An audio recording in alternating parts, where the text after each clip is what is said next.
Hello and welcome to Level Die. My name is Nick, and today we're talking about Borderlands 2, yet another sequel on the Level Die series of podcasts where we talk about the second or fifth one before we talk about the first one. I'm joined by my good friend Noah. He's never been on the podcast before. We're actually in the same room today, so that's going to be a pain in the ass. Say hello, Noah. Hello, everybody. How you doing? Oh, this is gonna be fucking horrible. So we're talking about Borderlands 2. I've played Borderlands 2 a lot. I've beaten it once, but I've started new characters like 12 different times. I've played every single class. I've gotten up to, a good enough level where like one whole skill tree is completed, basically. It's like level 30, basically. Level 30, yeah. That's exactly what I was thinking. So I've played a fuck ton of Borderlands. You actually just beat it recently again, right? Yeah, I recently beat it, and I'm doing my second playthrough, but I'm still doing the same character. So New Game Plus. New Game Plus, exactly. Yeah, and I'm still playing the Siren because I'm very different than you. I don't like to go back and redo a bunch of stuff. I like to stick with one character, and I want to make that character so overpowered that it's just so fun to play. Well, so that's what I like to do. It's honestly fucking miserable starting a new character because the beginning of the game is fucking horrible. It really is. It's hard to get through because there's that tutorial section you have to do every single time, even though you're playing on the Vault Hunter mode or whatever it is. UVH, yeah, you still have to go through that portion with Claptrap and Hammerlock and all that stuff. And like it was good the first time you played through it, but like whenever you want to make a new class or a new character, it is hard to be like, shit, I got to think about this. Like, do I really want to go through all this stuff again just so I can play a Necromancer or just so I can play the Psycho or something like that? That's my biggest thing is in every game that has classes like this. Like I did it for Destiny when I played Destiny.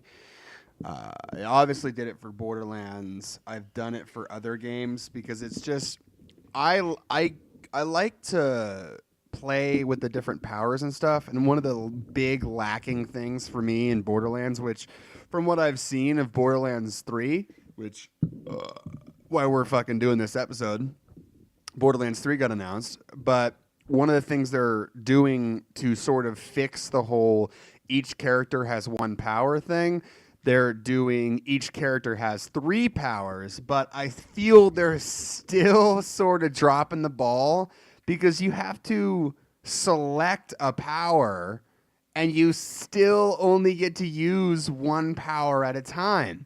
You don't, like, the only character from what I know, from what I've seen, is Zane. He gets 2 powers at once. Every single character should have at least 2 powers at once. Yeah, like I just on one of my recent playthroughs with my Siren on Borderlands 2, I just discovered the second power that you can get with the Siren, where it's the melee attack, where you throw out a ball of slag. Mm-hmm. And for those listening, like we'll go into all the different elemental types and all the different characters and everything. Like we're gonna get into it, but like with my current, the class is called a Siren, right? And like there's the big power that she has called Phase Lock, where you hold an enemy in place and it does damage to everyone else and around in an area effect. But I just recently discovered the melee one that you can get because every class has one of those melee override abilities. Something you get a lot further down in your tree. It's the last one you get in the melee in the Siren one. For Siren, yeah, it's the last. And not one you get. In Gun Zurcher, it's like in the middle of his right tree, I think. Yeah, I mean that makes sense because like the Gun Zurcher is very much DPS oriented, whereas the Siren is kind of you pick whether it's either lockdown or you're like the healer. Or you can be a really strong DPS character with a Siren as well, but the healing tree, the one that gives you the most healing and the one that gives your teammates the most healing, is the one that has the melee ability at the bottom of the tree. It's the last one you get.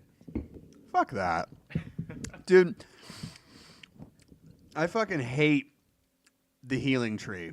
I always do. I'm actually running a Siren right now in the current game that I'm in. I think I'm like level 25 with her right now.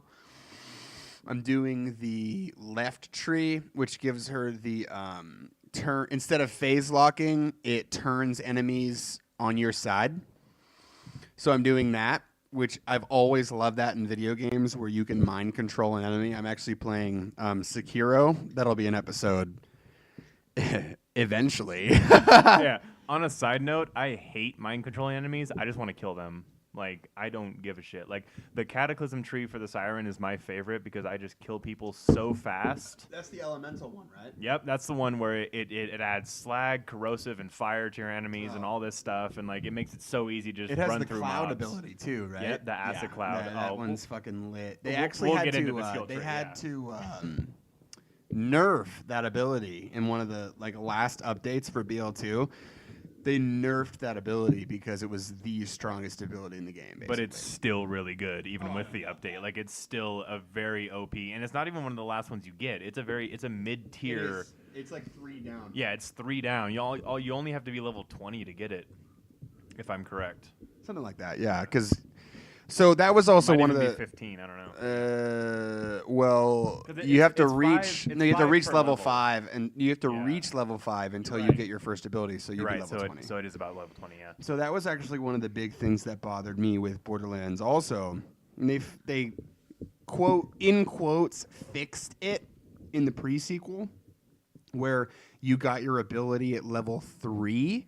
But I honestly am of the mindset that you should have the thing that makes the game interesting and fun to play at level 1.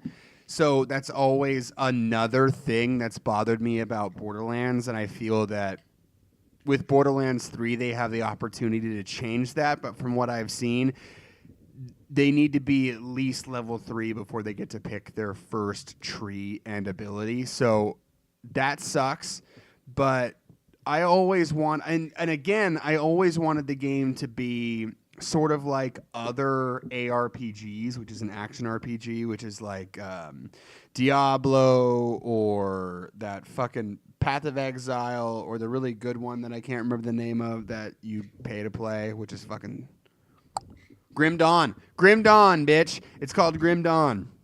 That fucking game. So in other ARPGs, because Borderlands is technically a first-person shooter ARPG, you are able to have like 20 abilities available to you at all times because there's a skill tree. Each new thing that you put a perk into gives you a full ability. So Borderlands has always had the problem where you only have one ability per character. The soldier has the gun turret. The gun Zurcher has the ability to pull out 2 guns. The Siren has the ability to phase lock, which is it just like puts a ball around an enemy and locks them out.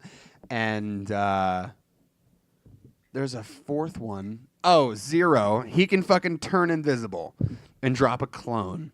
So they only have one ability, and then the entire tree is about sort of micro increasing the amount of damage you do or reload speed. And honestly, most of the skill trees for the classes are going to be passive abilities.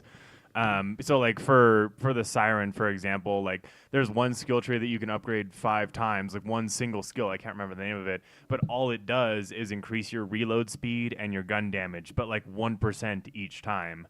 So it's very much a grindy kind of game, but that's what I like about it.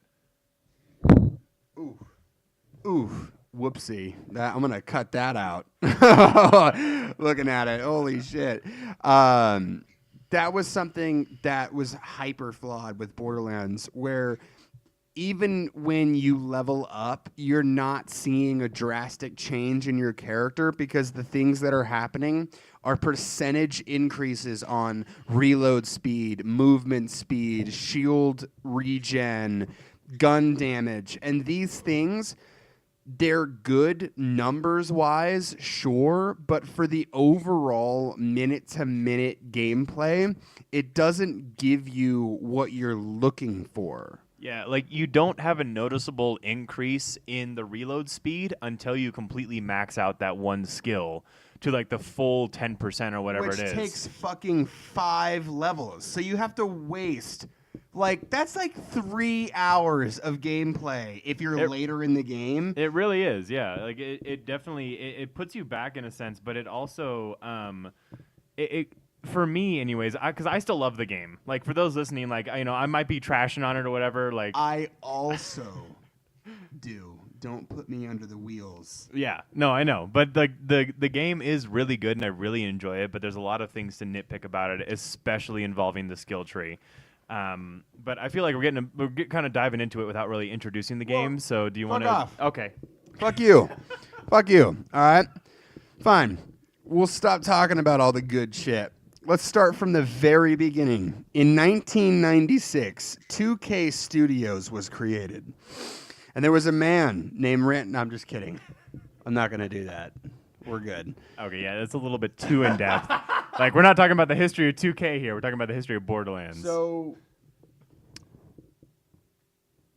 Borderlands 2.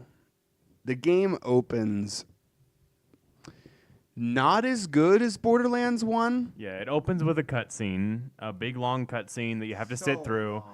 Like, even when you do the ultimate Vault Hunter mode, you still have to sit through the cutscene. It's just of you're fighting on a train with all the other characters. So there's 4 main classes. Well, that's the cutscene, though. I'm talking Yeah. about the actual opening where Oh, he picks you okay. out of the fucking snow. Yeah. And he goes, here, take this fucking HUD module, and then walk 50 feet, and then grab a shitty gun, and then shoot the boss, and then move on. And it takes a goddamn hour. Yeah, no, the most interesting part of the game is when you actually get into it and actually start going through the dungeons and start farming the bosses for good loot and things like that. The opening is literally just something everyone has to get through just to get to the actual game. Because the opening just has you basically, so like the main story is there's the bad guy, the antagonist throughout the entire game. His name is Handsome Jack, right? And he's just like, it's this sarcastic bitch, but But he's honestly so he comes in throughout the game and sort of disrespects you and makes sarcastic comments at you. And it's honestly fucking great. it is really good. Like, when I say sarcasm, I don't mean that in a bad way. Like, he's funny. Like, I've had some legit laughs from Handsome Jack's comments about things that I've done. Like, did you do the statue cutting mission? I actually never finished that one because I got frustrated with it and never went back to it. That mission fucking sucks. I never went back to it. I literally can only complete it one every 3 times I do it. Like, and that's not just like do it, like try it 3 times. It's like with a character, I cannot do it for some reason. Because when you accept the mission, when you're at the level of it, like I think it's like a 25, 26, something like that. It's kind of closer to the end of the game, and you can complete the game at level 30, even though the level. Really? Yeah, no, you can complete the game at level 30, even though the level cap is 72. But that's with the DLC. That is what the DLC. And yes. that is another horse shit fucking thing about Borderlands is the level cap is like 40.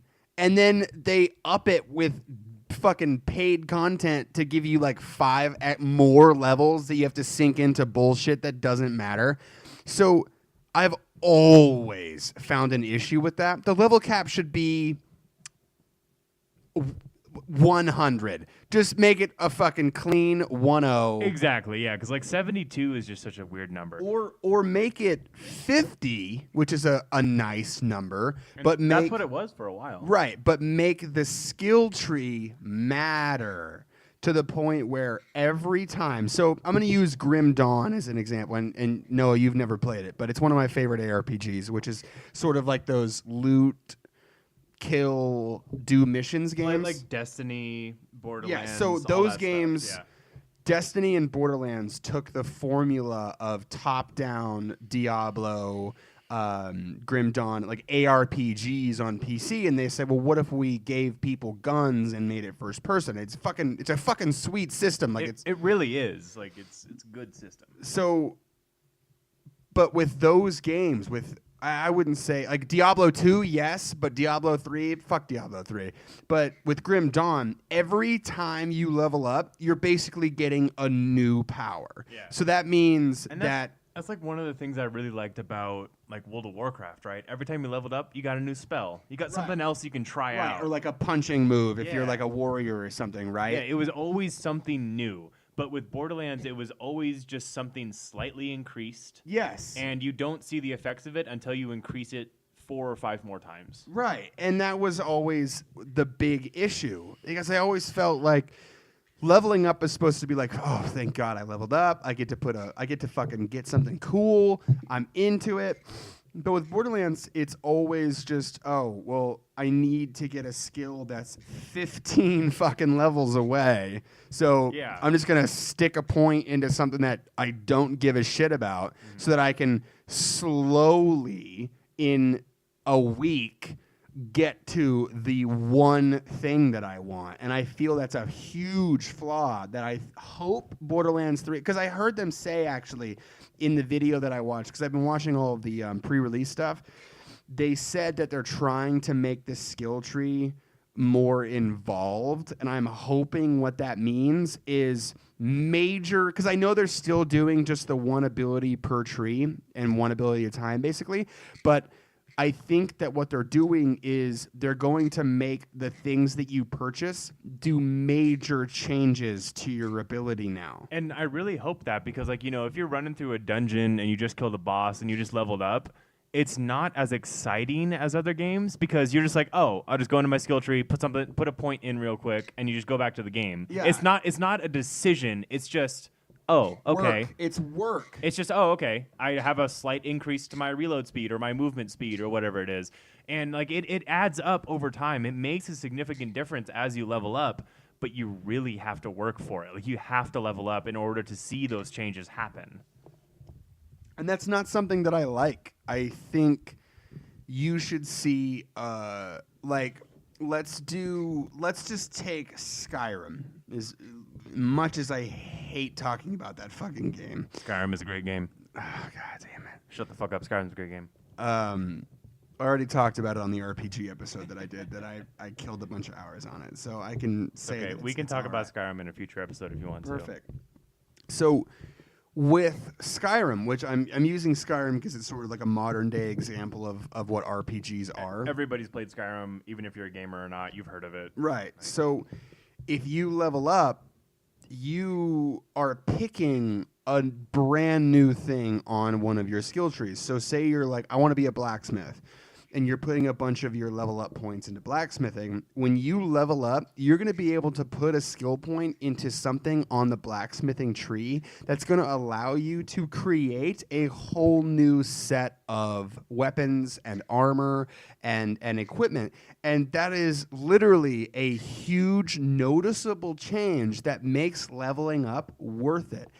Yeah, because like when you level up in Skyrim, like for the blacksmithing example, like when you level up your blacksmithing the first time, it increases by like 10%, which is a big change. What do you mean by it increases by 10%? Like your ability to create better things increases. Oh, okay. So, but in Borderlands, like if we're talking about the movement speed or something, it only increases by 1% or 2%. Yeah, 3% increase. Yeah, and that's then 3% not increase to fucking reload exactly. speed. So like every time you level up, if you really want to be fast and stuff, like you have to level that skill up multiple times in order to actually see a result, instead of just just like seeing the number go up. Like you don't actually notice it in gameplay until you reach that 10 to 20% increase on that stat. So here's something I've always wanted in Borderlands and games like this. So in most of these games, so say you get a new ability in like Grim Dawn or something. Every time we just kind of stayed straight away from the story. We're just going to talk about the skill tree, aren't we? It might be 1 hour of skill tree talk. That's okay. I mean, that's one of the biggest parts of the game anyway. So, what the fuck is that? Get away. What is that? Get off my fucking screen. Yeah, that's my fucking. Don't. Now everybody knows where I grew up. So. Wow. Dead air. We'll cut that out.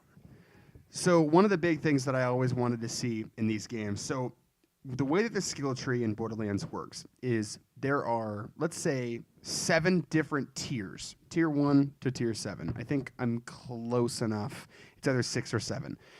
You have to put 5 points in one tier. That's 5 whole level ups. 5 level ups in one tier of abilities maybe you don't want to unlock the next tier. So something I've always been 1, 2, 3, 4, 5, 6. Touch him. You can touch him. Oh, I know. I used to use this all the time, the Borderlands 2 skill calculator, but there's 6 tiers, okay? So that means that to finish one whole skill tree, that's 30 levels. Yep. And even then, you don't get all the abilities in the tree. So if you want... like if you're level 72, you're only going to have 2 full skill trees and maybe half of the other one. Maybe not even half. Like just the first 2 levels of the third one. So you really have to... But I mean, I also like the game does give you the option to respec your class. So you can change it at any time. So if you're playing with a friend and you want to be more of the healer type, you can totally do that. But if you're playing by yourself, you definitely want to be more Cataclysm because you're going to be dealing more damage. Yes, and that is fair. The respecking, which is, it just costs an amount of money, which is fucking, it's nothing. It's literally just a number that you use. And money in that game is so easy to come by, it's a joke. Like, so the respecking is not an issue. Right, but this is something I've always wanted to see. So it maxes out at 5. But I've always wanted to be able to put more points into the trees. So I wanted to be able to so if you get, say, a really good shield. So you have shields in the game and they give you a shield. Wow. Really need to explain that one. But some of the really high rarity ones, which we'll talk about weapon rarities and how the loot works in a minute, they sometimes have the ability to affect certain skills on a certain character. So that means that if you pick up a shield as the Siren and you're like, okay, this has +2 to the elated skill or +2 to ward, that'll give you, if you've maxed it out, say you've put 5 points into ward, which is the max that you can do, it will give you 7 to ward, which will increase it even more. So the max that I'm looking at right now for ward is +25 shields, -40 shield recharge. Yeah, if and you that's with no relics equipped or anything like that. There's just the base stats. If you increase ward by 5% or by 5 points with the Siren in Borderlands 2, it'll increase your shield capacity by 25%, and then the recharge delay by 40%. And the delay on the shields is how quickly your shields will recharge. And honestly, a -40% delay is really good. It's really fast. It's really, really fast. However, you literally have to be this close. Like, I'm watching your sound go up and down because you're just like 1 inch away. Yeah. But like the first skill of ward is it only increase your shield capacity by 5%. Which is fucking bullshit. And it's honestly not that much when you get, like when you're starting to level up and everything. But it only works when you get 5 points into the skill tree.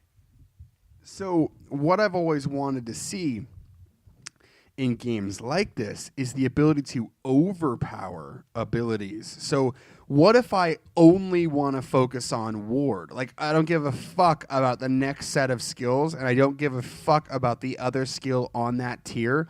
I want to be able to put 5 more points into ward. So then I can have that would be 50% shield increase and 80% shield. I mean, I'd be a fucking god, right? And so maybe it would cost 2 points to start overcharging, but then you'd get like a real hardcore noticeable effect in your ability.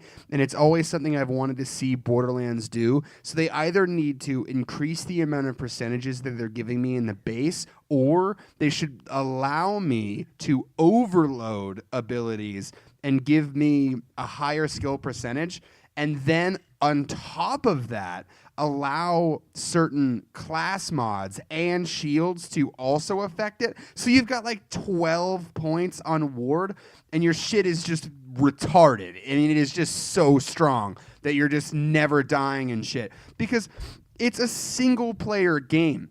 And I don't think that single player games should be, in quotes, balanced. I think it should just be fun to play. So if you end up an overpowered turbo god by the end of the game and you never die, that's fucking cool to me.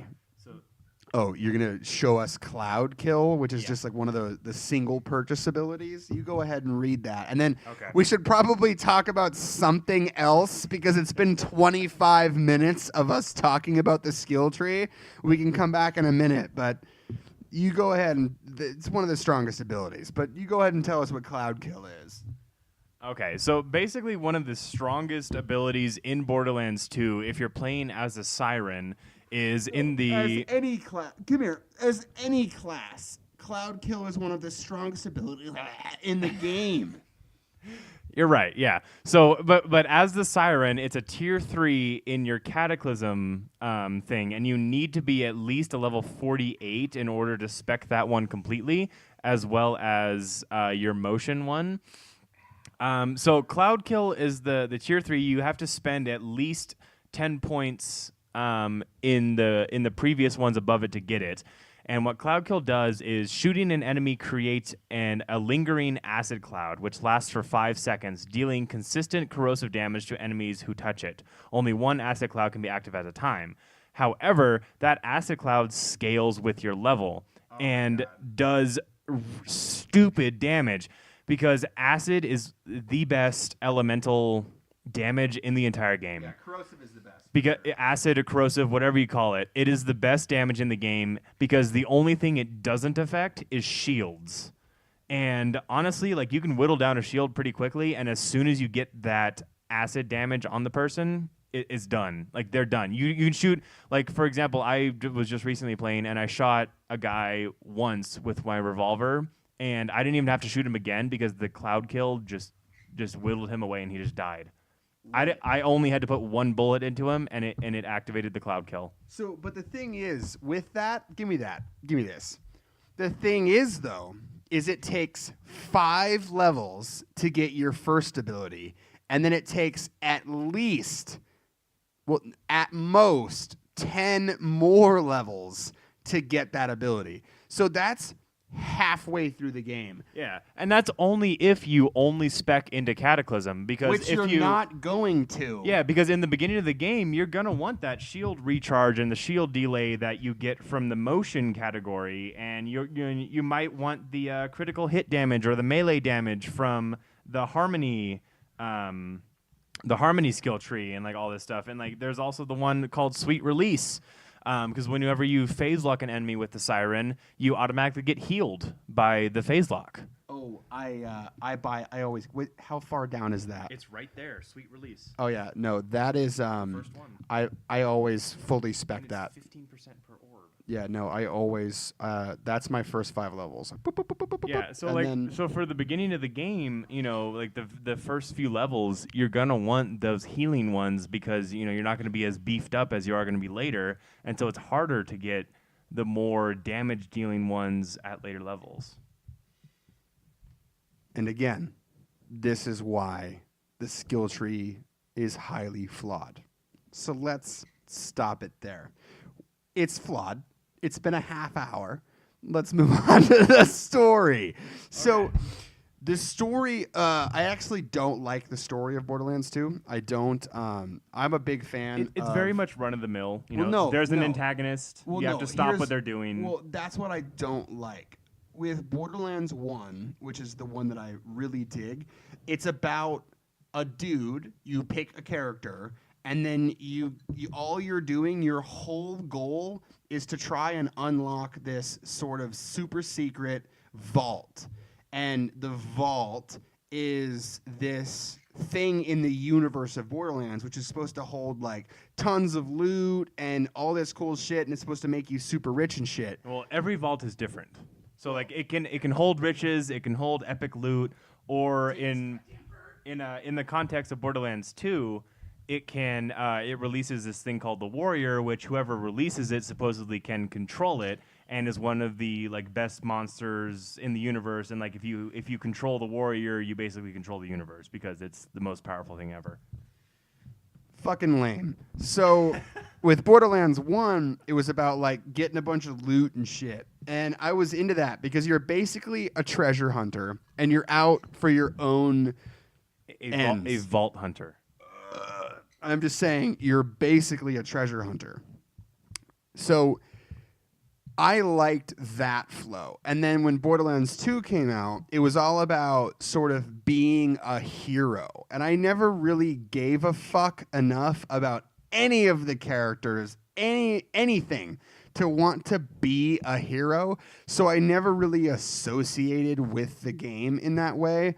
I just want loot. I want money. And that is what attracted me to Borderlands. I don't want to be a hero. I want to be a turbo killing machine that makes tons of money and has guns. Lots of big guns. And that's an interesting point you bring up because in Borderlands 2, they kind of force you into that hero mentality.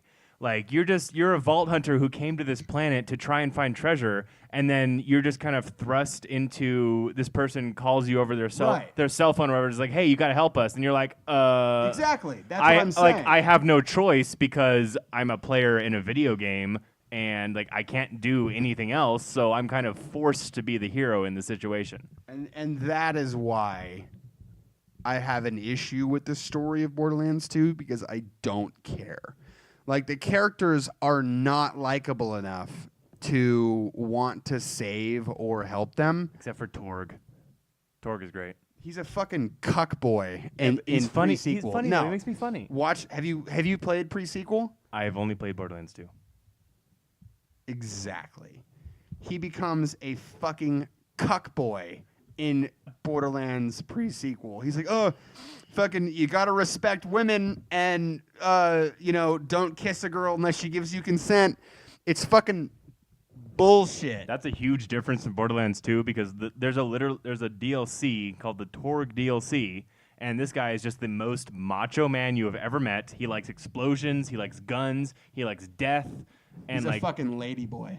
I guess in the pre-sequel, yeah. But in Borderlands 2, he's definitely like the macho man. But I mean, as far as the story goes, it really doesn't. It doesn't make you want to complete the story because I finished a lot of the DLC before I went back to the Borderlands 2 story, the main story.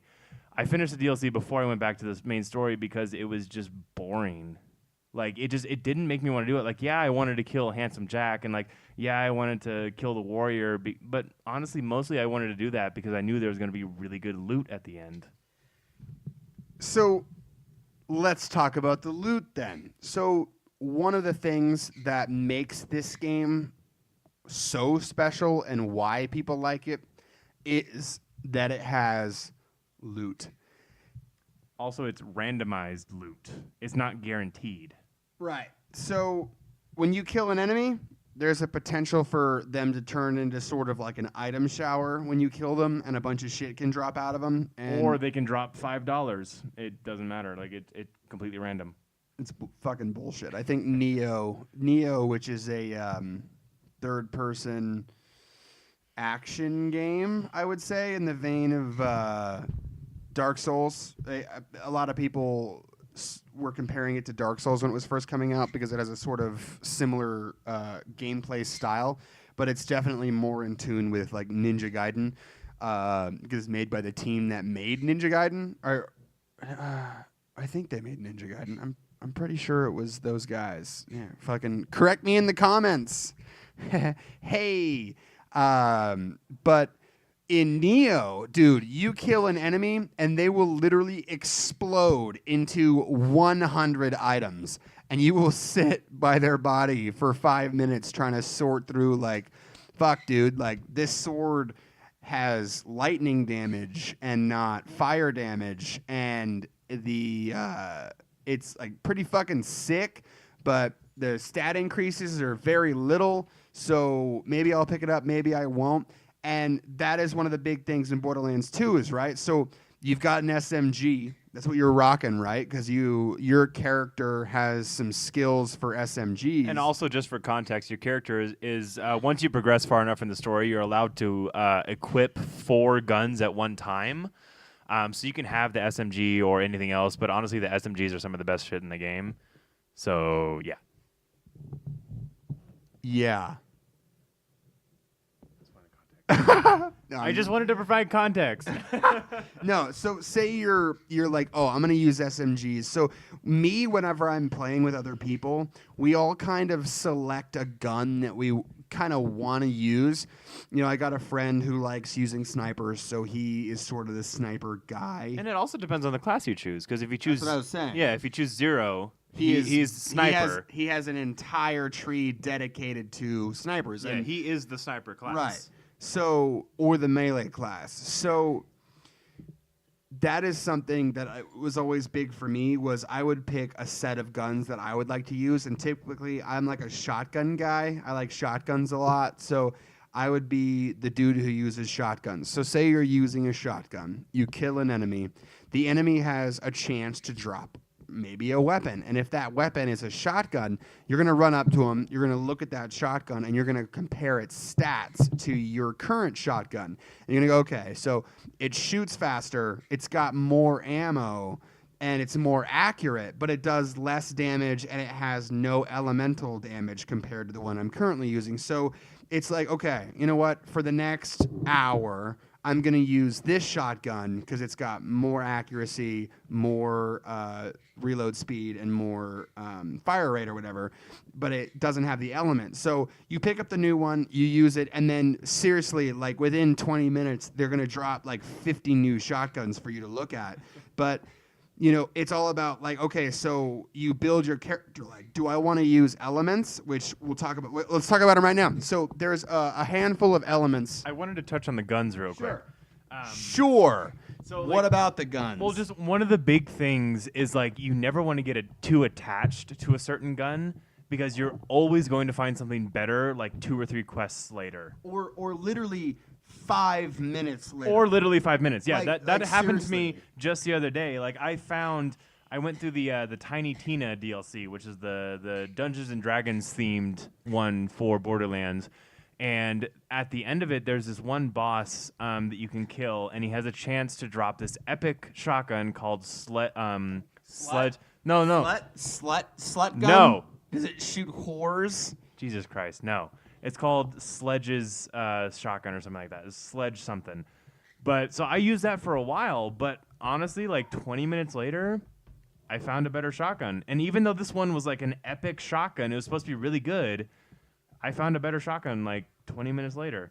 And so like that's the big thing I had to get over, because I kind of get attached to items and things. And I was like, holy shit, you know, this shotgun sucks compared to this new one I got, even though it's an epic, an orange level shotgun. Yeah. But and that's another thing I should mention as well, is that the order of the loot. Drop it for us. Okay, Drop the loot order. So there's the white ones, which are just basic guns. Garbage guns. That is level 1 guns. Yeah, level 1 guns, like white. The ones that are the white colored guns, they're just garbage. And then so it goes white, green, blue, purple, orange, and then pearlescent. I don't think I've ever gotten one of the pearlescent guns. I have also never gotten a pearlescent gun. But there are pearlescent guns, and they're usually only available in the DLC. But the pearlescent guns are really good. They're better than the orange ones. But in the main game, the base game, you only go up to orange, which are considered the epic guns. So when you start, so the Sledge shotgun that I was talking about, that one is an orange gun. But I got it replaced by a purple shotgun, which is technically 1 tier lower. However, it was better in all respects. Because the loot that you get scales with the level that you are. So not always. Well, I mean, but so your orange gun, great for the level that you're at. But if you level up 2 times, you will most likely find a gun that's probably better than it because the enemies are getting stronger. So they need you to be able to keep dealing higher damage. Exactly, yeah. But it's so interesting because sometimes that happens within a level or two. Yeah. However, I found some of the best grenade mods that you can get. So, like, how it works in Borderlands is, like, you have a standard grenade that you can throw just at level 1 through 4, right? But after level 4, you start picking up grenade mods, which modify what your grenade does. So some of the most common ones is it'll throw a grenade and it'll spawn into 5 other grenades, which will all individually explode. And one of the best grenades I have ever found, and I still use, even though I'm level 45, and I picked it up when I was level 25, is the fastball grenade. Because the fastball grenades... They teleport. No, those aren't the ones that teleport. They're the ones that they when you throw them, they go in a straight line, and they have to hit an enemy in order to do damage. Really? But they do insane amounts of damage. Okay. So you have to be accurate with your grenade throws. So, for example, like when I was level 25, I had around 4,000, 5,000 HP, right? And so did the enemies that I was fighting. However, the fastball grenade that I had did 41,000 damage. Yeah. So when I'm still level 45 and I'm still able to use that grenade effectively because it does so much damage. But like the setback is, it's not an area of effect. You can't just throw it like a normal grenade. You have to be precise with it. There's actually an entire skill tree dedicated to Axton, the soldier, for grenades. So yeah, and it's a pretty good skill tree. no, you can actually beat the entire game with only grenades if you use that skill tree. Oh, you totally can. I mean, you can beat the entire game with Krieg by only doing melee because he has a whole tree dedicated to melee. Which is pretty fucking cool. So let's talk about the classes real quick because we talked about the Siren for 30 minutes. So I mentioned them in the beginning. Actually, I already talked about what every single class... No, I already talked about it. I did it. I talked about every single class when you were in the bathroom. Oh, okay. Oh, well, let me talk about... So we got the Mechromancer, which her ability, she throws out a killer robot, which does all your work for you. It's really cheap in the beginning levels, but it's not as effective in the later ones. Fair. And then you have Krieg, which is similar to Brick from the first game, where he gains the ability to... Basically, he goes and he just does melee. He only can punch, basically, for his whole... And then also, once you level it up a bunch, he also gets the ability to throw explosive axes. And you can just throw that shit as your melee instead of punching. And so he is a really good melee-focused character. He's the best class in Borderlands 2. That is debatable. No, it's not. So he's the best class for melee, but he's the best class overall in Borderlands 2. Stop. You stop that. So all the classes function in different ways. Their skill trees are different and varied depending on what you're looking for, and that's why it's a very enjoyable game to play with multiple people. So if you play with a party of 4 and each person is playing something different, you're good to go. Someone can play the Siren and be the medic. Someone can play the soldier and have a gun turret going all the time, which is basically a 5th character on the field gunning people down. The same thing with the Mechromancer. You can just throw out the robot, and it's a 5th character going down. And then, the Zero, he's a sniper, right? So he can, hang back, and, while your buddies are sitting there, you can just deal fucking so much damage with Zero by just shooting your sniper rifle. And he has a skill tree where you can, add elemental damage, even if the sniper rifle isn't an elemental weapon. And all that stuff, and then you have the Zurcher, right? Where it's just, that's the guy who has 2 fucking machine guns running in, fucking killing everyone. 2 fucking rocket launchers. Yeah. No. Yeah, so his special ability is whenever you click L1 on PS4, because I play on PS4. LB for Xbox, and I think Q for PC. Fuck PC. But I'm kidding. I actually like PC. I'm sorry.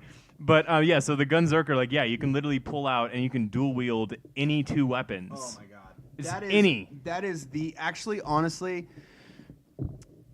the gun Zurcher, from what I've heard, is probably the strongest class in the game because In terms of DPS, Yes. damage per second, Yes. So because you can have like two absolutely ridiculous weapons out at the same time, like one dealing slag, which if you slag an enemy, it allows you to do basically double damage from any other source of damage. So if you're slagging an enemy as one arm and then you're shooting fire bullets as the second arm, you're dealing like ungodly, unseemly amounts of damage. So he's sort of your tank. Yeah. And the shit about slag, though, real quick, is that slag affects all enemies no matter what. they got rid of it in BO3. It's gone. I fucking love slag. No, I it's hate trash. That they got rid of it. Slag is fucking No, I horrible, love dude. trash. No, it's so good. No, because in the later parts of BL2, you have to have slag or you won't be doing enough damage. In like Ultimate Hunter 3, like playthrough 5, you need to have slag to do anything, and that is bad design. So they got rid of it. Yeah. Then they should. I mean, with BL2, they should have scaled it up more so that slag wasn't a necessity. But I feel like slag in my current level, like with my current playthrough of my Siren, she's only level 45, and slag is super useful because you can just throw that out real quick, and then you just do double damage to anyone with any kind of damage. Because everyone can be affected by slag, but not all the enemies can be affected by the different kinds of elementals. So like robots, right? The Hyperion ones, fire damage does nothing to them because they're robots. Right. But corrosive damage Does double, basically. Yeah, corrosive damage is basically like critical damage for them, and it eats through the metal on their robot parts. Which like makes sense, which is good, but they're like, so say there's like an electric enemy.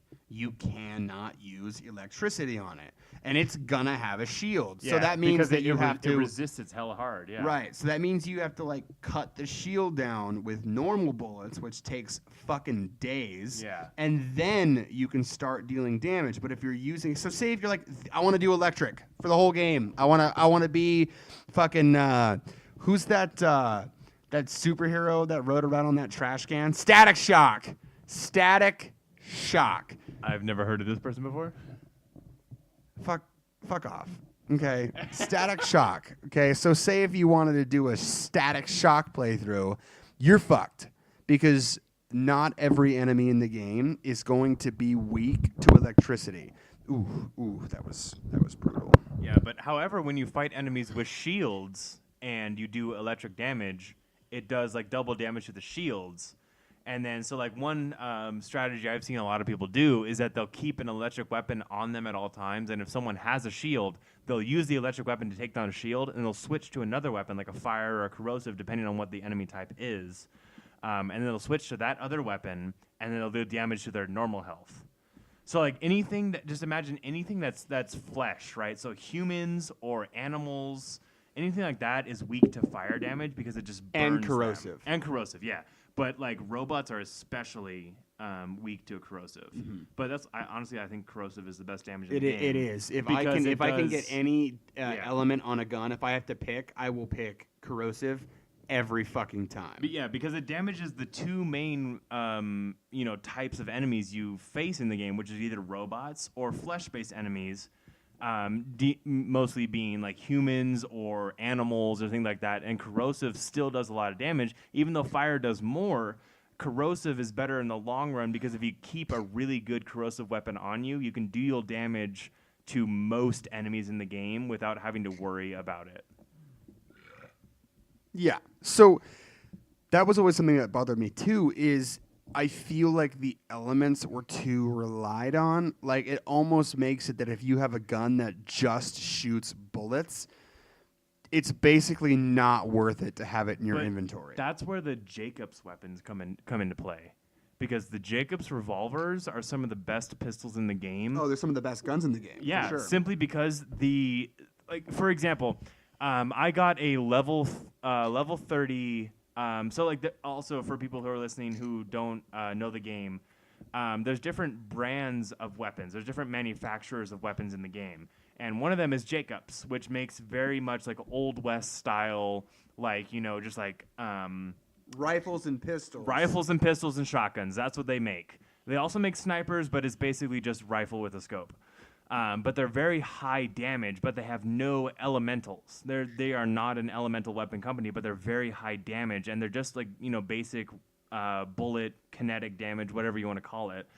But the Jacobs revolvers are some of the best pistols in the game, simply because all Jacobs manufacturers, except for the snipers, they fire as fast as you can pull the trigger.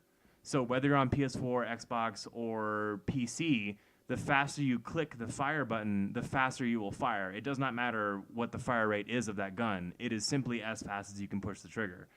And so with the pistols in the game, with the Jacobs revolvers specifically, you can go up to someone, hip fire, spam it hella quick, fire off 8 shots super quick, and he's dead. Like, that's it. And so, like, for a little example, like for level 30, I found a Maliwan, which is one of the manufacturers in the game that manufactures mostly elemental types. So since break down all the manufacturers for us right now. So we've got Maliwan, which is elemental. We've got Jacobs, which is their special thing is fire as fast as you can pull the trigger. We've got Hyperion, which is the longer you hold the fire button, the more accurate it gets. So it starts off like you will not hit a single enemy, even if it's point blank, until you hold the trigger for 5 seconds. And then holy shit, Bandit doesn't exist in BL2. No, that's why I cut that off. No, Bandit does exist, yeah. No. It does. Not in 2. It does, bitch. I promise. Okay, so there are basically like 10 different things. Okay, this is actually one for BL3, but I mean I can pick it out. Punk ass bitch. Yeah, I know. Okay, so the Hyperion, like he said, the longer you hold down the trigger, all Hyperion guns are going to be full auto. But the longer you hold down the trigger, the faster the accuracy becomes better. So like that Hyperion submachine guns are really good because submachine guns are traditionally not very accurate, but Hyperion submachine guns, if you hold it down for like 3 or 4 shots, it becomes the most accurate gun like in the game. And then there's another one called Vladov, which what they specialize in is the miniguns, right? The miniguns? Yeah, they're the miniguns. They have very high capacity magazines and they shoot very fast, but they're not exactly very accurate. So they're very low on elements. They don't have very many exactly. elements. Yeah, they're not a very elemental weapon type. The next one here is Theodore, and they're very special. Tedior. Excuse me, I'm dyslexic. What Tedior.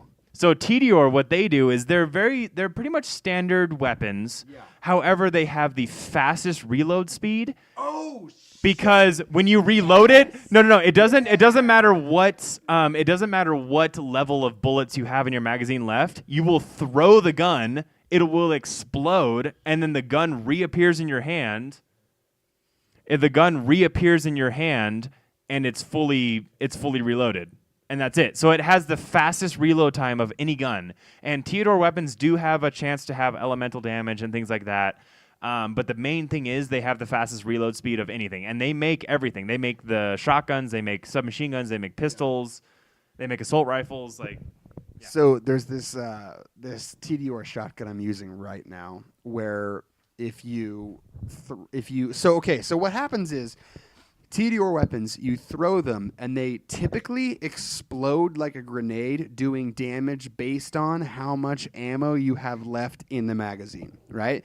So there's this Tedior shotgun that I've been using on this playthrough, where if you throw it, it will fly through the air, and it will shoot enemies using the remaining bullets in the magazine when you threw it. So you will throw it in the air, it will find an enemy, shoot at it until it gets close to it, and then it will explode, basically. And while it's in the air, you're already reloaded and you're using it again. So you have basically a weapon flying around dealing damage, and you're also shooting another enemy with the same gun, and then you do the same thing. You just chuck it into the fucking air, and it hunts down an enemy and just unloads shotgun rounds into it. I think it was a purple or an orange drop from a boss, and oh god, I just can't not use it because it's so much fucking fun to have that gun flying around. And then we've got what do we got? Doll. Or Bandit. Which one do you want to do? Dude, Bandit doesn't fucking exist. Okay, Bandit does exist in Borderlands 2 because I just recently got a drop for them, and what they specialize in is high capacity magazines. They have the highest capacity magazines of any gun. You know what? Yeah, they're the ones that are red. They have the sharks, like the shark teeth on the front of it. Like that's what they are, right? So that's what Bandit. I remember. Yeah. I remember. Okay.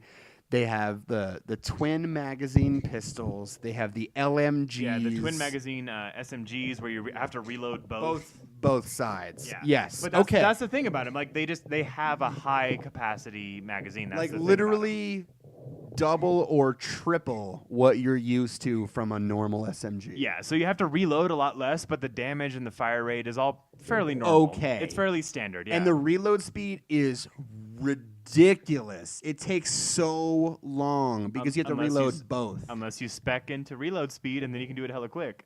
So like it all depends on the playthrough you're doing. But so then the next one is called Doll, which honestly there's nothing really special about Doll. I don't really like Doll weapons except for Doll assault rifles. Snipers. I actually prefer the Doll assault rifles. Because typically the Doll assault rifles will have like a ×2 or ×3 multiplier to them. Oh, because that's what it is. They shoot 2 multiple bullets at once. Yep. That's what Doll does. Yeah, so they fire 2 bullets at once, 3 bullets at once, depending on what it is. And the next one that I want to talk about, Torg. Torg weapons. They're kind of bad, but they're kind of good.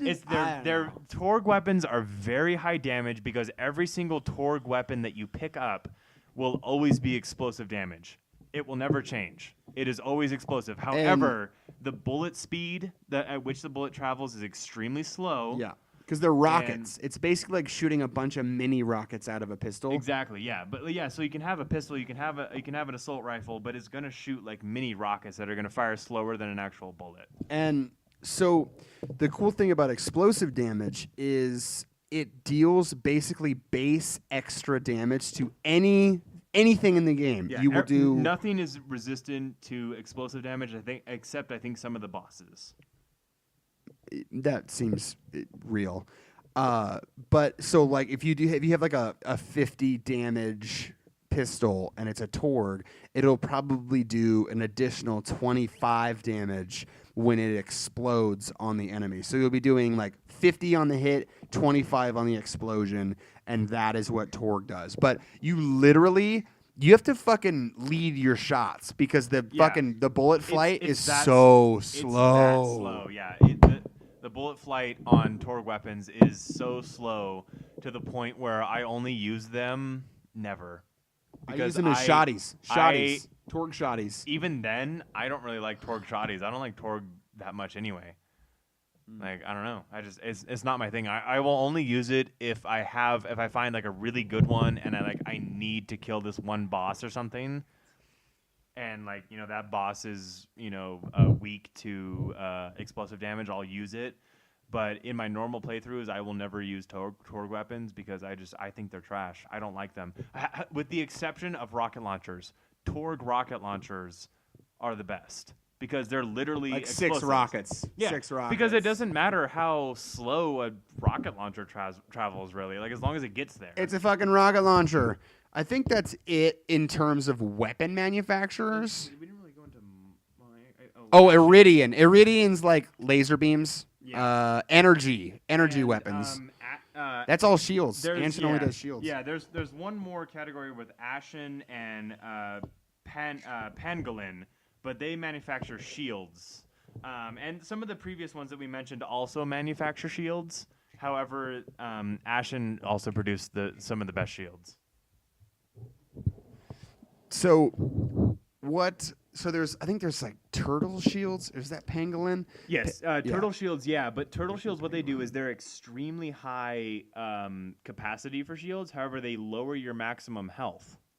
So if you It's have a trade-off. class that, if you have like a skill tree that focuses on increasing your shield and increases your shield regen rate, pangolin shields are really, or like those turtle shields are really good because you're going to be basically using that as your health bar. Because, dude, there is literally turtle shields that it's like minus 1,000 health, and you'll have like 50 HP left. And so if your shield goes down, you're instantly dead because that's the trade-off, right? So you get a fucking massive capacity shield, but if you let that go away, you're instantly dead. And then Anshin, isn't that like the drops, like the ones that shoot out? I'm pretty sure the Anshin is either the drops or it's the absorb, where you can absorb enemy bullets. That one's fucking sick. You absorb enemy bullets and add them to your inventory, or it's the adaptive shield.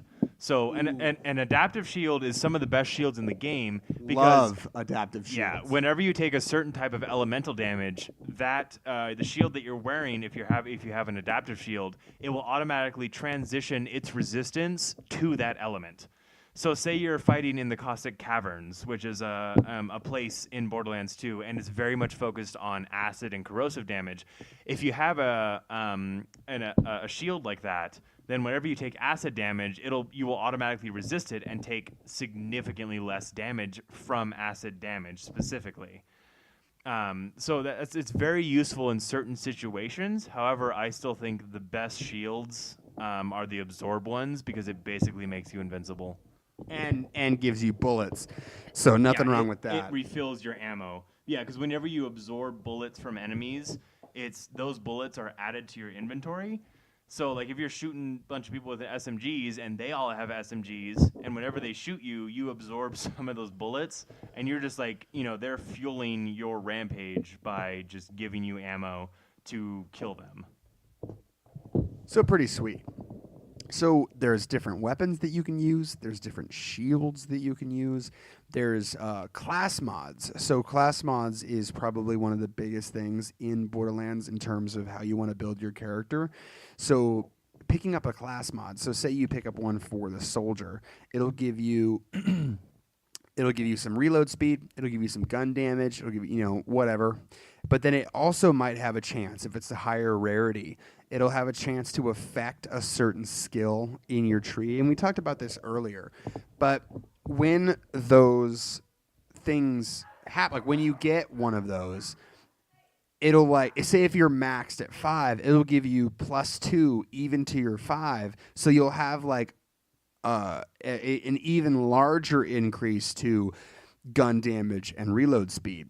So class mods are so important in Borderlands. So you can be like a level 35 like a level 35 chokehold Siren, right? And it gives you like the modification on that class skill or that class mod is it gives you +2 to how long you phase lock somebody. So that means that you will keep an enemy out of play for a large percentage more. And you can also phase lock bosses sometimes too. So it depends on the boss, but like one of the first bosses you fight, like Captain Flint, you can phase lock him. Can you really? Yeah, you can. You can 100% phase lock him. And so, like, if you're having trouble with a boss and like you need to get away and heal, just fucking phase lock the boss and run away. Or just deal a fuck ton of damage to him. Because he literally can't attack you. That's why phase lock is probably one of the strongest abilities in Borderlands 2, because it takes an enemy out of play. So if there's like a super badass mega killer robot on the field and you've got like 50 other enemies to kill, you can just drop that bitch out of play for 15 seconds and you and your friends can kill 20 other guys while he's pinned, or someone can just gun his ass down and kill him while he's in there. It's also super easy to, whenever you phase lock an enemy like that, they're held in place, right? So they are frozen in the air. So critical hits are super easy. and you can just fucking wail on the guy. Like, for example, Captain Flint, right? He's just a human, so his critical hit spot is just his head. So whenever you phase lock him, all you have to do is just aim at the head. Like, if you how we were talking about with the Hyperion SMGs and things like that. If you just just lay into him in his critical spot, he will be dead in basically moments. But I mean, with the bosses, something else we also wanted to get into. I don't know how much time we have left, but also bullet sponges are a big problem in this game, because a lot of the enemies, no matter what level you are, even if you're on par level with them, bullet sponges are a problem. And with the Torg DLC that came out, which is very much focused on the explosive weapons and Torg the character himself, which is an actual guy in the game that we briefly touched on earlier. One of the final bosses you face in that campaign is called Badassosaurus, and that was the hardest boss to date that I have fought. I was 3 levels above Badassosaurus when I fought him. However, I died at least 20 times fighting him, because he has this one ability where he just shoots out a little missile, and it seeks you out, and it's a fucking nuke, and it one-shots me every single time. Even though my shields and my health is all upgraded, like, I have a good shield that's for my level, and I don't know. Like, the only thing I could do was just hide in a fucking corner and just shoot him and then hide. And that's something that is very poorly implemented with Borderlands 2 is you will attack enemies that take 6 whole magazines from every single gun that you're using. And it's insane. I mean, why is that a thing? And I understand that bosses should be more difficult, but one of the things that irritates me with Borderlands is if you're fighting enemies, anything in the game, and you die, they're fully regened health-wise. So that means that the hard boss that you're trying to tackle that literally spawns more enemies as its ability, you have to come in with less ammo because you died, and you have to try and fight this enemy over and over and over again because it does have an ability that will just heat-seek rocket your ass and instantly kill you. Yeah, not to mention Badassosaurus shoots 2 of those rockets at the same time. But the way I ended up killing him was I stayed. There's a point where when you enter the arena, there's a door that's like halfway closed, and you can crouch under it and get out of the arena in the Torg DLC. So you shoot him, and then you tuck away. And also behind that door, there's a health station and an ammo station. So you go refill real quick. So without dying, you can go back into the arena, and he's still at the same health that you brought him down to. So that's what I had to do.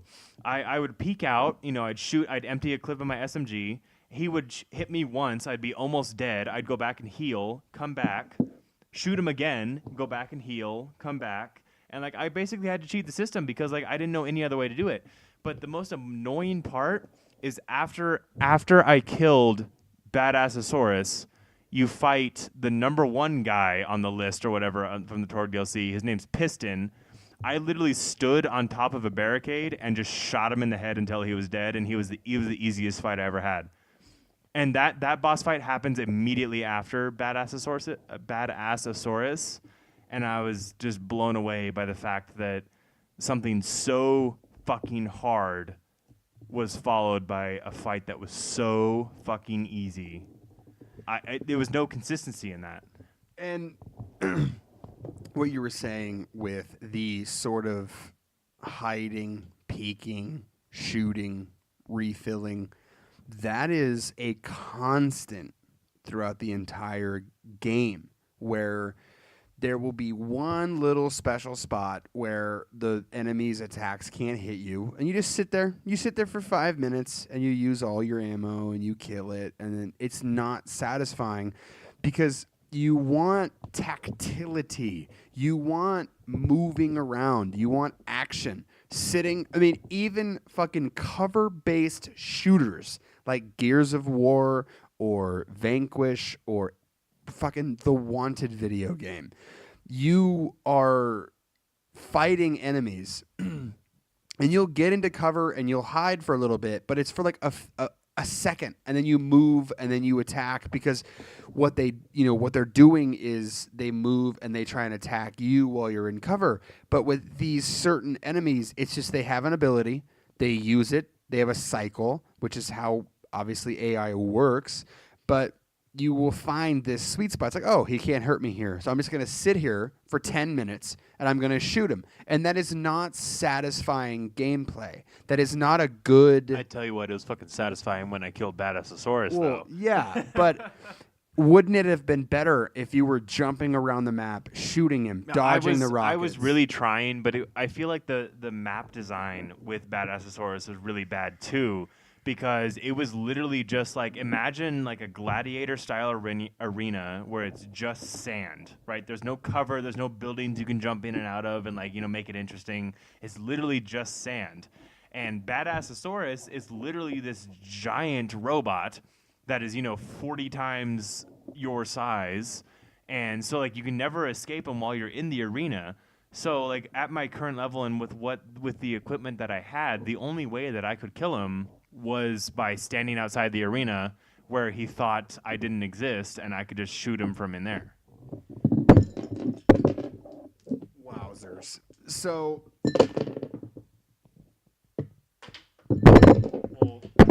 Again? Holy shit. We'll edit this part out. Bow, bow, bow. Wow. Okay. Knocked over the glass 2 times. But that was always... So that's actually something Knocked over a glass within 5 seconds twice. So that is something that they're trying to fix with Borderlands 3. They actually mentioned Titanfall 2 in the dev video that they were doing for the most recent media for BL3, that they added sliding and mantling, which mantling is sort of climbing over things in the environment. And Borderlands hasn't had that up to this point, and they took that as an example from Titanfall, where the environment is usable. You can in Titanfall, not in Borderlands, you can wall run, you can slide, you can mantle. I mean, you can climb like 15 feet of fucking wall and get over it just by jumping at it and climbing it. And it's literally the best first-person shooter that's ever existed. Titanfall 2, fucking at me, bro. I will fucking come at you. That is the best first-person shooter that's ever existed. Just everything about it. Well, I'm going to have to talk about that on this fucking podcast.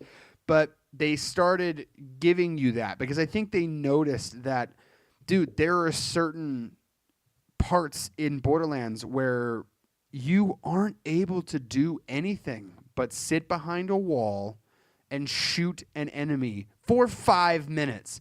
And that's not even a fucking exaggeration. That is... It's really not, because it honestly took me like 10 to 15 minutes to just kill Badassosaurus. Not to mention all the time before that I had to take respawning because I died so many times. And like to put it in perspective, like whenever you respawn in Borderlands, it doesn't cost anything except money. It takes a certain percentage out of your total money that you have. I had about $1 million, right? When I was done with that fight, I had 500,000 because I died so many times that it took so much money out of my account that I was literally half my money when I came out of that. And that is an issue. That's not good design. It should be, an enemy is designed where it has a rhythm. Of course, enemies have rhythms and you need to learn the rhythm. But the amount of systems that you have as a player in Borderlands doesn't allow you to have a dynamic fight. So if you had 3 abilities at once, you can mantle, you can slide, and the level is designed around the fact that this boss has a move that has a heat tracking missile. If you could just slide into a building real quick and the missile hits the building and then you can run out of the building and you can shoot the dude in the face a bunch of times, and he's got like a ground pound move. If you get too close, that's fine. You can just, if you get too close, he blasts you away. You do a bunch of damage. You can go and recover behind cover. Then you're moving around. Your brain is activating on more levels. Yeah, because like when you have cover systems and when you have buildings in an arena such as the one that Badassosaurus was in, I feel like I would enjoy that fight a lot more because I would be able to retreat to somewhere other than outside the arena. Like like I said, the only way I could kill this guy was by going outside of the arena, where his AI doesn't work. Exactly. Yeah. It's not like sort of outthinking the enemy. It is literally, this is the design of the game. I can break it by leaving and just doing this. If you can outplay a boss by using his design and the design of the game and thinking creatively and dodging into a building, or dodging behind cover, that is a solid gameplay loop. Breaking a game, which you have to do a lot in Borderlands because the enemies are, which is one of your complaints, so spongy, where you have to literally walk out of the arena to the point where the enemy goes, there's what am I doing here? And then you just there's no enemies? Okay, I'll turn around and go the other way. And then you pop back into the arena real quick, shoot him, and then leave. And he aggroes and turns around towards you and runs towards you and shoots his missiles and whatever. But you're just going back and you're healing because you don't care. But like I feel like I would be much more satisfied with that fight if I had some sort of. Because it was so annoying because like when you first enter that arena just to fight like normal guys to prove yourself worthy or whatever, there's cover, there's buildings you can go in and out of and stuff, and there's dynamic cover that you can do while you're fighting these other like mini bosses. But with Badassosaurus, like I said, it's like a gladiator arena. It's just sand. There's nothing in that arena. There's no cover. There's no buildings you can go in and like heal up real quick. There's nothing like that. So it was very frustrating because especially because I was 4 levels above Badassosaurus when I fought him, and I was still getting one-shotted every single time I went into that arena. So basically they said to you, break our game or come back when you're max level. Yeah, just come back when you're level 72, then you can kill him like in an instant. Sure. But that's boring. Again, bad design. Because I'm the kind of guy who does like all the side quests and stuff, so that's why I was super over leveled when I went into this. That's the only reason. But like if someone was to go into this at the same level as Badassosaurus, they should still at least have a chance. Mm-hmm. And me being 4 levels above this guy, I had no chance being in the arena with this guy. I had to go outside the arena unless I wanted to, be super overleveled and come back and fight him. And it's just not good. So we're at an hour and 17. I think we should finish up what the exact story of the game is, and I think that'll be it. I think we've touched just about everything. We've touched about, especially all of our nigglings about what we feel about the game. Obviously, this is a very opinion-based. But I want to touch on, I still love the game. Like, I still really like the game. The thing is I can pick up Borderlands 2 any day of the week and go, well, I'm just going to play for 5 hours and play it and enjoy it. But you get to moments in Borderlands like I never fought him, so I don't know. But oh my God, I can definitely imagine it. And I can definitely see that is Borderlands straight up. You will reach those points. And that is the reason why Borderlands isn't as good as I want it to be. Because you can see that there are gaps in the design of the game and those base elements. Bullet sponges are fine. I get it. Not every enemy shouldn't be a bullet sponge. Yeah, like I understand a challenge. Like I appreciate a challenge in a boss. But like a bullet sponge is different from a challenge because like a challenge is just like it's just hard. It's a hard enemy and like he might have like very high damage attacks and stuff, but like this guy was literally every time I got hit by one of those missiles, my shield and my health were completely gone. Completely. Like it wasn't even a question of whether it would happen or not. I knew it would happen with those missiles. So that's why I had to hide outside the arena. And that flows through the entire game, clearly. So fix that, Gearbox. Hashtag fix that, Gearbox.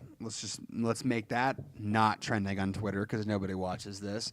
So let's talk about the story. We spent 30 minutes talking about the skill tree. We spent 45 minutes talking about one boss. Bullet sponges. Yeah. Bullet sponges. So the actual story of the game, so that you can get an idea of what actually happens. You arrive on Pandora. Some shit happens. Whatever. They kind of explain it in a cutscene, like basically the pre-game cutscene at the main menu. The trailer cutscene is how they explain what happens up to the beginning of the game, and then you basically follow some people around. You do what they say. A dude named Handsome Jack, like, antagonizes you and is a bad guy just because he thinks of himself as a hero, but he's like, when he tells it, like, there's a story, it's a really good audio clip where he goes, so I was clearing out this town, right? Just killing everybody. No big deal. And this dude runs at me with a fucking spoon. With a spoon. Who does that? And he's like, so I fucking killed the dude, took the spoon, scooped his eyeballs out, and his kids were like, oh my God, why would you do that? And he's like, fucking, that was hilarious. You had to be there. And, you know, he thinks of himself as a hero, and he's fucking great. Yeah, he's one of those antagonists that, like, he thinks he's doing the right thing, but he's doing the worst thing for the most people. You know what I mean? Like, one of those ideals of, like, you know, the needs of the many outweigh the needs of the few. He cares about the needs of the few.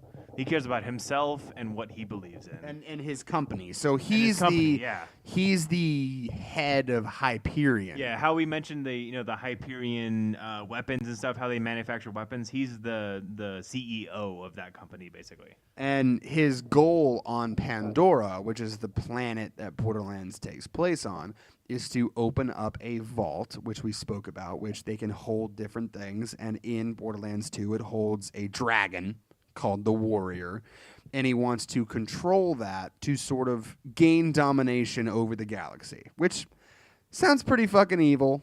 Obviously, he's not a great dude. And you meet up with all these, different characters with all these different... all the characters you meet up with in Borderlands 2 are the 4 classes you can pick in Borderlands 1. You know, Mordecai, you have the Siren, which is, what the fuck's her name? I don't know. The fire girl, Firehawk, or whatever it is. And then, like, you can, and then Roland, which is the soldier class in Borderlands 1, and Brick. Yeah. So, like, you meet up with these characters from Borderlands 1, so it's a nice little knockback to Borderlands 1, but me having never played the first one, don't really give a shit, I don't give a shit, no, at all. Like, they're like these 4 people, like, hey, these people are super important, and I'm like, why are they super important? Like, why do I care? Like, that was never really talked about in the story of, like I knew that I had to kill Jack and had to stop the Hyperion Corporation. Like, I knew that was my objective, but but you didn't want to. No, I didn't give a shit about that. I was like, oh, okay, you're just going to give me XP for doing these quests, and, like, I'll do them, sure. But I didn't care about the story. But the story is not really the thing that kept me playing the game. You know, it was the loop. But the thing is the game is designed around the story. I mean, every fucking time you play that game, you have to do the part where you activate the fucking pillars and the city flies into the air and it goes, catch a ride. Yep. Yeah. If you want to do, like, anything interesting in that game, you have to go through at least half of the main story to, like, unlock the areas that are interesting, so that you can get, like, good loot and all that stuff. And, like, for example, there's this one part in the story where you have to kill this robot called Bunker, right? Mm-hmm. And that is one of the greatest sources of loot of all time, because it also drops one of the best shields in the game called the Sham. which has a 94% absorb chance. So you basically become invincible. I know we touched briefly on absorb shields before, and basically what it means is just it absorbs the incoming enemy bullets. So a 94% chance to absorb the bullets is a very high chance, and so you become invincible. So like that's honestly one of the only reasons I replayed the Ultimate Vault Hunter mode is so that I can go back at a later level and then get the sham at a higher level so it has a higher capacity. And it's on par with what I'm playing through as a level 45 Siren instead of a level 25, which is the typical level you'd be going into the bunker fight as. So the story is very hard to care about. I honestly don't find any of the characters likable. I think Brick is contrived. I think the Siren is fucking annoying. I think Tiny Tina is super interesting though. Tiny Tina is a lolly, and that's the only reason you like her. Shut the fuck up. So Mordecai is just like a drunk. He's not interesting.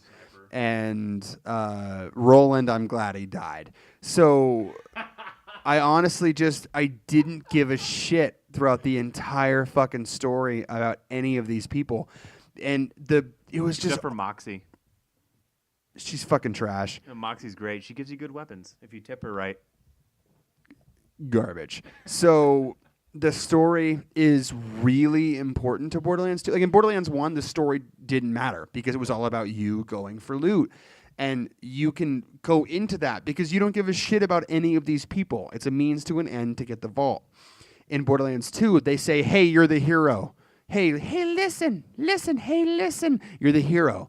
And you need to save the world. And you have to save all these people you don't like. And I'm just like, I don't give a fuck about Scooter. I don't give a fuck about Moxie. I don't care about the fat chick in the desert. I don't care. So why do I have to do all this bullshit? Ellie, the fat bitch in the desert. So I don't care. And that is,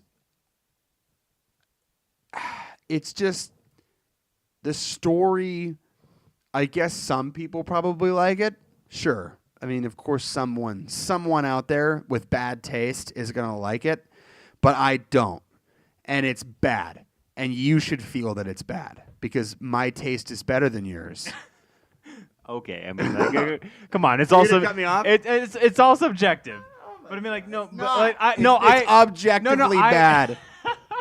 I agree with you though. Like the story didn't keep me interested though. It was the loot. It was the progression of the skill tree. I was like, I want to be better. I want to be super powerful, right? That's what kept me going in the game. That's the reason I played it for 7 hours the first day I got it, because I was like, holy shit, I got this great shotgun. Well, wait, what if I get something better? Yeah. And then I keep going, you know? And I would say that is the way to play it. That's the mindset to have. So if you, as a person who hasn't played Borderlands, like him, like Noah, who played Borderlands 2, didn't play Borderlands 1. I just started Borderlands 2 in February of this year, so just a couple months ago. So new to it. And that's cool, right? That's great. That game is still able to be played now. I mean, I still play it too. But I would say if you want to get into Borderlands, the reason you should play it is not for the story. It's not for the characters. It's for the loop that Borderlands has. And that is kill dudes, get stronger, get loot, repeat. Over and over and over again. And when you get sick of a character, fucking make a new one. Yep. And that's like the really big hook for it, I feel like, is that just like it allows you that diversity where you can, like one playthrough you might get a certain gun, but the next playthrough. Don't do that. I'm sorry. So loud. I'm sorry. We'll cut that out. We'll just cut this whole fucking part out. I'll start it. Level die is uncut. All right. I'm sorry. I slid the microphone so it made a noise. But like the big part about Borderlands is that grind, and if people like grindy games where you can just become better, I think anyone listening to this who wants to try it, I would definitely give it a try. but don't go into it expecting an amazing story that's going to leave you crying or some shit. Like, it's not that kind of game. It is definitely like how powerful can I become, before I reach level 72, or at level 72, how powerful can I become? Like, that's it. And that is the way that it is. Play the game for shooting and looting. That is it. The story, fuck it all. Doesn't matter. It is a means to an end, to the loop. This game has a story that is negligible. You will forget it the second you're past it. Yeah. So, but it is worth it to do the story missions because the XP that you get from story missions is insane. So it's really good to use to level up, but just do it. Just play it like any other mission you would in the game. Like, go into the story mission being like, all right, cool, I'm going to get some loot from this. I'm going to get some XP from this, because that's all you're really going to get. yeah. You're not going to get any sort of meaningful story bits. You're not going to get a moment where you're like, holy shit, I have like a decision here? Like, no, you're not going to get any of that because, like Nick and I have been talking about, you're forced into that hero perspective. You're not given a choice about it. But Borderlands is very much that chaotic style where you don't necessarily want to be the hero all the time. I mean, like, that's great if you want to be. Like, I feel like almost Borderlands should have a system where you can good and bad, the what's it called, the morality system. Yeah, moral choices. Yeah, the moral choices where you can be like, I can make a choice whether to help the Hyperion Corporation or help the Crimson Raiders. That'd be pretty fucking sweet, dude. That would I'd be do that. dope, dude. Like, you can side, like, at the end of the game, you could side with Handsome Jack or something. I would have been really fucking cool. into that. That would have been amazing. I would have 100% done that. Oh yeah, I would have fucking destroyed Sanctuary. Yeah, Fuck because Sanctuary is just a bunch of fucking idiots, and I don't like any of them. So, the game is highly flawed. It shows its age, but it's definitely still playable into today. Now, we're at an hour and a half. I want you to rate this game, because this is the end. I want you to rate the game from white to pearlescent. Okay? We're going to rate it from the most common item to the rarest item. What would you give this on the color scale as a rating? And then, Borderlands 2. Just for a little refresher, it's white, green, blue, purple, orange, pearlescent, in that order, from least to greatest. So, I mean, comment whatever you think. What do you rate it? I honestly will rate it. I would rate it a blue. Wow. Yeah. Oh, that hurts. No, because honestly, like, I really love this game, but just talking about it and thinking about it after I finished the story, I was like, holy shit, the story didn't feel like a story. It felt like a side quest in the open world that Borderlands exists in. I would give it a purple. I think it's basically in the middle. It's fun to play. I can sink tons of time into it, but I honestly find myself hitting a point every time I play Borderlands where I'm not enjoying what I'm doing. And the only thing that's keeping me is this sort of like gamblers, like, ooh, I might hit the jackpot this time. Fucking loop of, there's some more loot coming. I've done these missions 100 times, but there's probably a cool gun coming my way, or I'm gonna have a good time in a little while once I can fucking get this character a good new ability or something. But I would give it a purple. You would give it a blue, which hurts. Hey, but some of the best guns I've had in the game have been blues? have been blues. Are blues? Yeah. No, honestly, the best assault rifle I ever got was a blue. It was a dowel. It was a 3-time shot, so every time you pulled the trigger, it was 3 shots, but it only counted as 1 bullet. It was a fucking good gun. So, I mean, like, you can't really discount the blue. So fair enough. You heard it here. Blue and purple.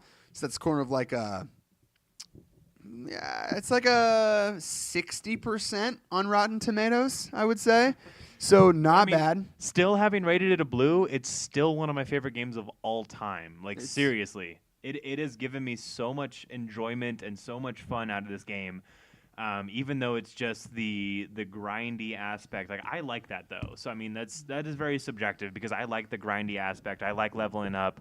I like getting the little increases so that it pays off in the long run. I like grinding for the, farming the bosses for the good drops, for the good weapons and everything. And I don't. So that's Borderlands 2. yeah. So thank you for watching. Thank you for listening. Have a good weekend because this is going to come out on a Friday. And, if you liked this, like the video, share with your friends, subscribe.